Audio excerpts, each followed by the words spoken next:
Hello everybody, and welcome to this video that's going to be talking about the CryptoLocker ransom virus. Unfortunately, I've had a friend of mine that got caught out by this, and when this virus is on your machine, it basically encrypts all the files, all your work files, documents, JPEGs, and gives you a limited amount of time to pay a ransom of what is $300 or half a Bitcoin within 3 days or so. And I'm doing this video to outline the process that I did with purchasing a coin and so on, and if you've never done it before, then you might find this useful. So to give you a very fast overview of what needs to happen is that if you go into paying for the ransom, you'll be given a choice in US dollars or half a Bitcoin. You can do US dollars if you're in the US, but based in the UK, we needed to do a Bitcoin payment as the US method. We just can't do it from the UK, and it applies for the rest of the world, I guess. So when you choose half a Bitcoin, you get given this address, which is a account number for a Bitcoin wallet, and this address is what we need to send our coin to.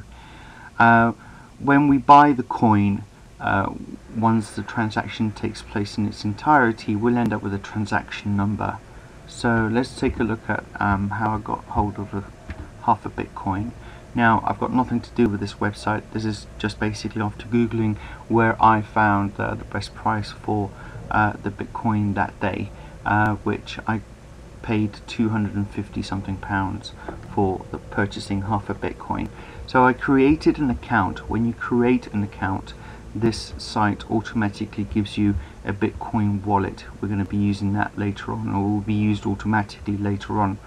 This is also the screen where we type in when we send, when we've received the coin, where we type in the amount and we type in that address that they have, and once you send it, you will just have to wait. Down here it will give you a transaction ID, and when we click on that, we will see the ID number is this number up here, and that's the number that you need to send them.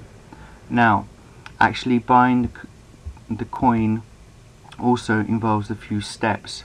So like I mentioned, don't expect to be able to buy the coin with PayPal. A lot of these exchanges where the coins are traded are operating through other mechanisms of payment, standard bank transfers and UK cash, and ping it from services from banks and so on. So you can choose to filter who's selling coins and what methods they are accepting. Just to get a general view, we're going to search for any payment method, and we're going to search for half a Bitcoin in one go. Although there are people selling smaller amounts of Bitcoins, you know, we've got a limited amount of time. We're going to have to do likely a bank transfer to the individual that we're buying the coin from, and that in itself is going to take time.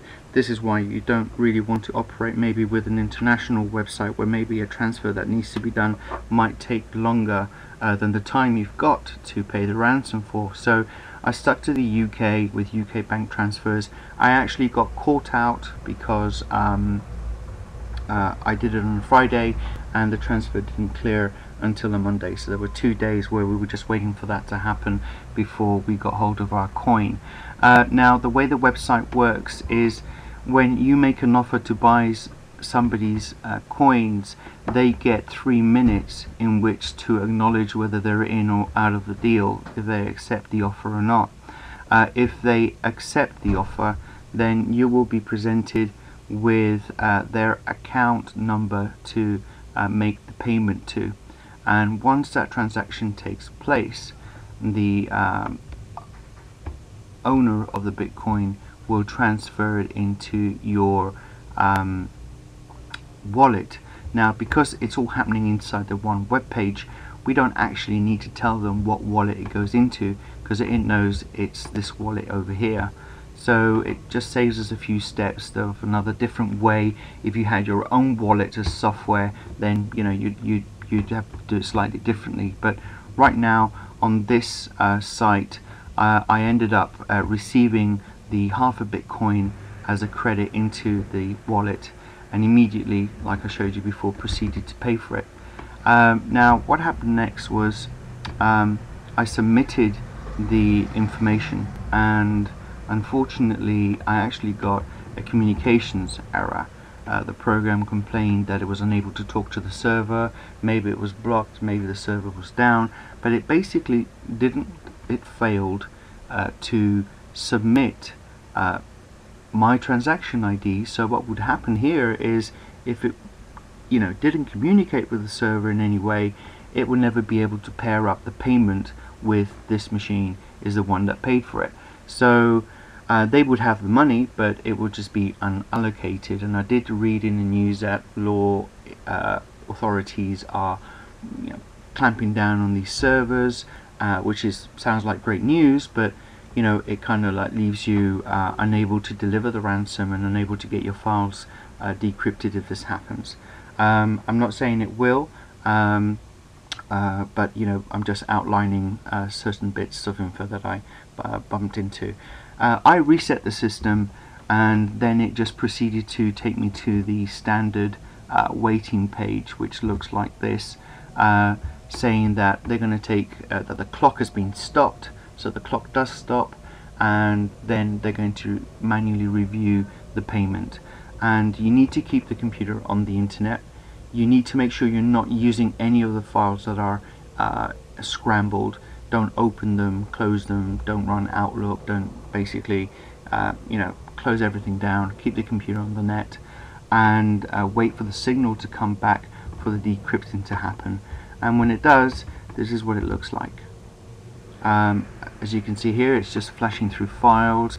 It ended up doing a total of 40,000 files, and there was a few errors, and the errors turned out to be temporary files that were missing things in JPEGs in the web cache and browser cache and things like that, which were like I thought there were going to be more important things, but when I looked at the list, it was just a few random temporary files that it didn't manage to find.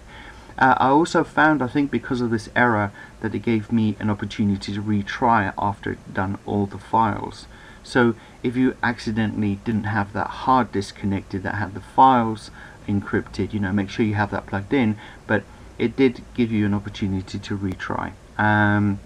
And then once you accepted as the job done, the virus basically removed itself, and the sort of system returned back to normal. So that's the steps that I took to get the ransom paid, and basically it was technically successful. It looks like they are genuinely unlocking machines, and those were the events when I was getting rid of this crypto and paying the ransom. Thank you very much for watching. If you found this video useful, do give it a like. I'm not a Bitcoin expert or crypto locker, but if there are any questions that I can answer, I will do. If you don't get an answer from me, then I just don't know. So thank you very much for watching, and take care.